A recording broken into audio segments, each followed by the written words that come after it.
Hello and welcome to कुछ अनकही कुछ अनसुनी। तो आइए शुरुआत करते हैं एक और कुछ अनकही कुछ अनसुनी कहानी से।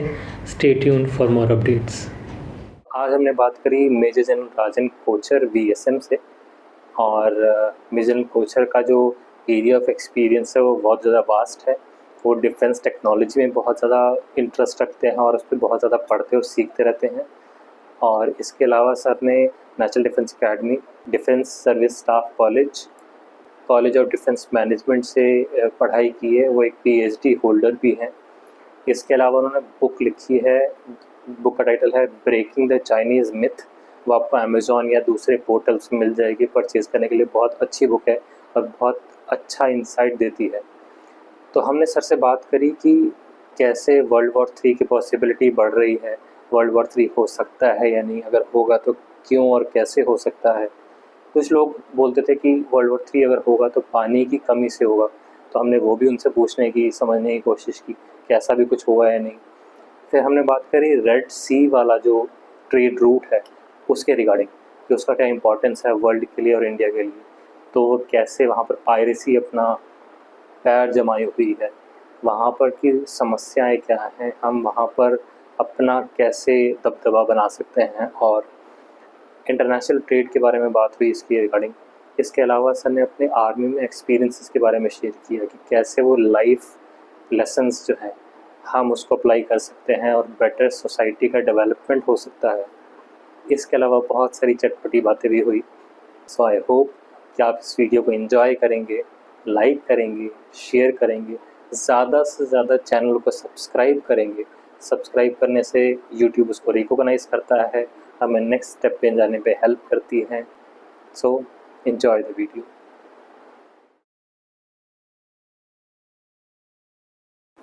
तो सर वी आर रिकॉर्डिंग और वेलकम टू द शो। और सेटअप ऐसा है कि हम कैजुअली बात करते हैं। तो मैं जानना चाहूँगा उससे पहले मेरे को एक क्वेश्चन था जो रिटायरी से मुझे हमेशा पूछना था कि रिटायरमेंट के जब रिटायरमेंट वाले डेज होते हैं आपके, रिटायर होने वाले हैं या 1 साल बचा है, 6 महीने बचे हैं, तो वो फीलिंग कैसे होती है? एक फीलिंग की, डर की कि अब क्या करूँगा, या रिलैक्स की?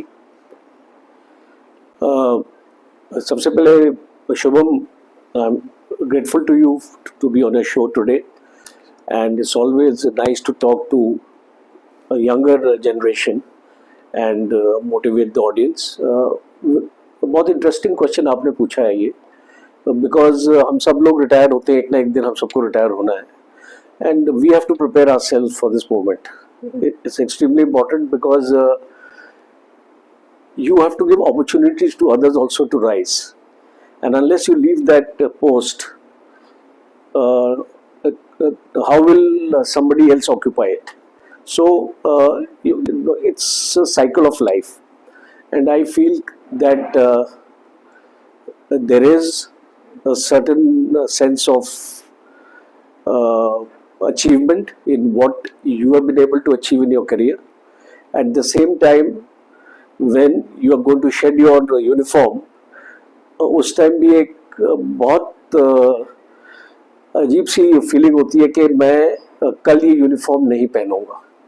So because you are so used to seeing your uniform and you being in that uniform for almost 4 decades, and all of a sudden the next day you will find that you are no longer part of that uniform. So it's a mixed feeling. At the same time, as I told you, कि एक sense of satisfaction भी है कि आपने देश के लिए कुछ contribute किया, and now you have to look at giving back to society, because एक बार आपने एक यूनिफॉर्म लाइफ आपने जी है, और अब टाइम आया है to give it back to the younger generation, to share. आप अपने जितने एक्सपीरियंसेस होते हैं लाइफ में, आप उसको शेयर करना चाहोगे. So the feelings are, I will say, a mixed feeling, one of happiness and sadness also. Retirement के टाइम पे मैंने सुना आईडी कार्ड भी आपको अपना काटना होता है, ऐसा कुछ भी सिनेरियो होता है? Absolutely. We have to destroy our identification card, ID card, and it has to be cut into 3 to 4 pieces. and it has to be deposited with the intelligence branch of the Indian Army, and they will provide you with a destruction certificate, which is signed by a superior officer. In my case, it was signed by a lieutenant general, and this destruction certificate is then forwarded to the adjutant general branch, जो आपकी post retirement आपकी documentation तैयार करते हैं। तो अभी आप आजकल क्या कर रहे हैं? शुभम, आजकल I am doing variety of things. 5 साल हो गए रिटायर हुए। So firstly I am associated with the education sector. Right now, I am a director of the NIT Business School in Greater Noida. I get often invited to universities, colleges to speak to the young students and motivate them. I also attend national level seminars on defense modernization, Make in India.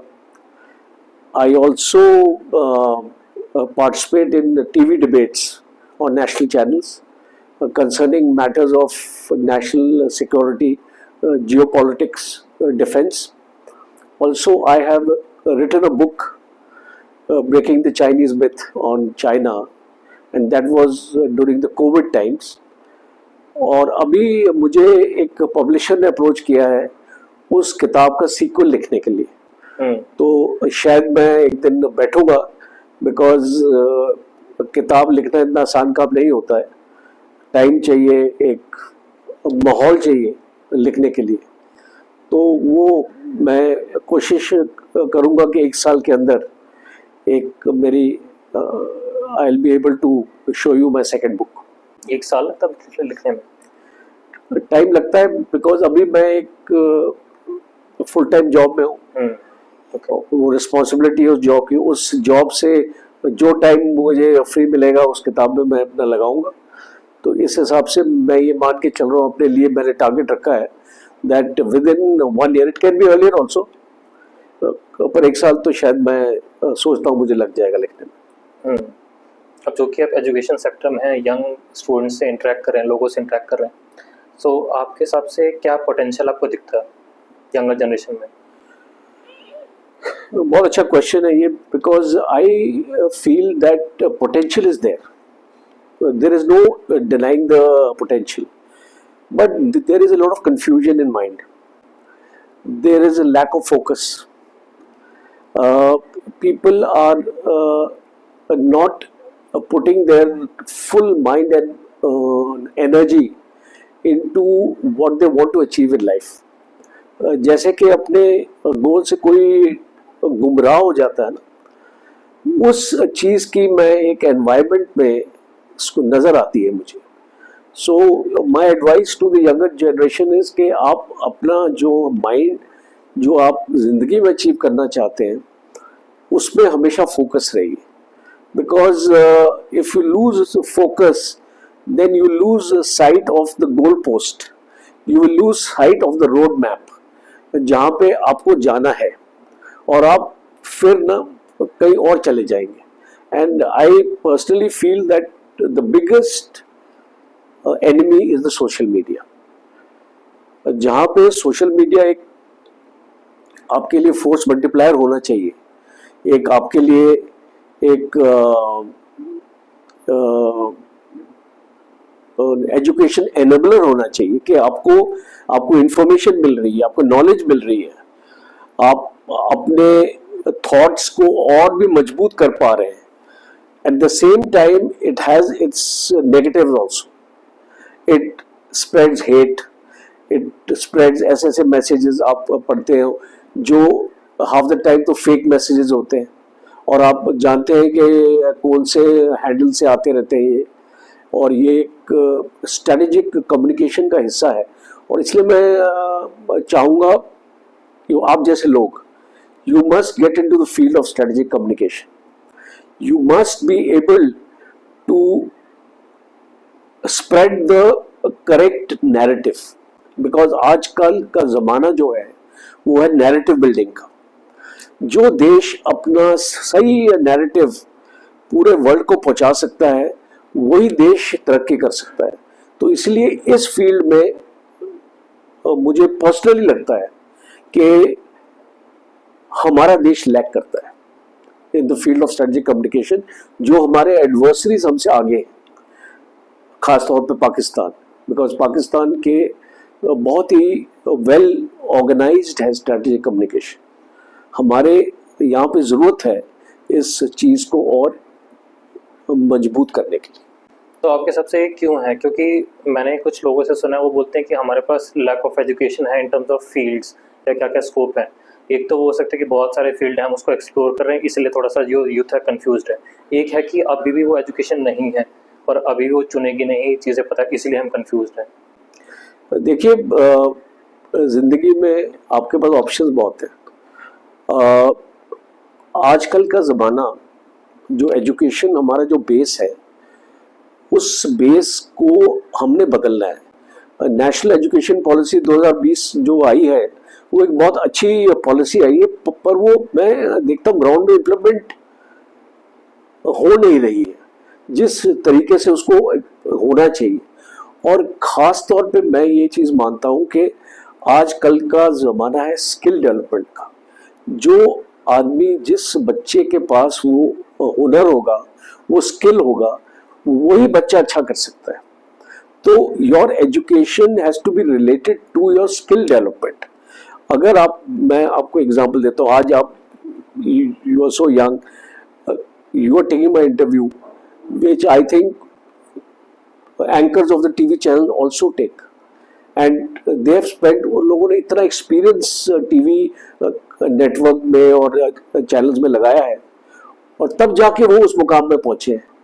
और मैं देख रहा हूँ आपने ये कोई इसके ऊपर आपकी फॉर्मल एजुकेशन भी नहीं है, इट्स ओनली योर इंटरेस्ट। इस इंटरेस्ट और पैशन, जो ये पैशन आप में है, उसकी वजह से आपने एक मिनिमम इन्वेस्टमेंट से आपने स्टार्ट कर दिया, और जिस टाइप के लोगों को आप अपने प्लेटफॉर्म पे लाते हो, वो भी एक काबिले तारीफ है। And you are able to thereby contribute to a generation of public opinion in a positive manner, because आजकल का जो मीडिया है वो आपको कभी भी एक करेक्ट पर्सपेक्टिव नहीं देता किसी चीज का।